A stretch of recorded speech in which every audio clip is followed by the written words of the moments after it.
ஆசீர்வதிக்கப்பட்டவள். மரியாளே, பயப்படாதே, நீ தேவனிடத்தில் கிருபை பெற்றாய். இதோ நீ கர்ப்பவதியாகி ஒரு குமாரனை பெறுவாய். அவருக்கு இயேசு என்று பெயரிடுவாயாக.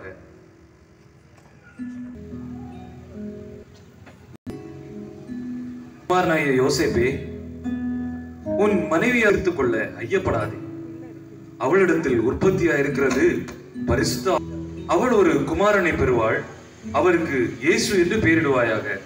ஏனெனில் அவர் தமது ஜனங்களின் பாவங்களை நீக்கி அவர்களை இரட்சிப்பார் என்றான்.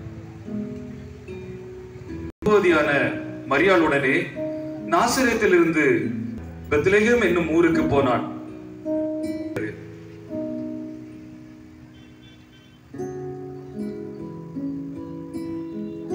என் மனைவி பிரசவ வேதனையா இருக்கிறாள், உங்கள் சத்திரத்தில் இடம் கொடுங்கள். இடமில்லை. அம்மா, என் மனைவி பிரசவ வேதனையா இருக்கிறாள், உங்கள் சத்திரத்தில் கொஞ்சம் இடம் கொடுப்பீர்களா? சத்திரத்தில் இடமில்லை. மாட்டு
ஆச்சரிய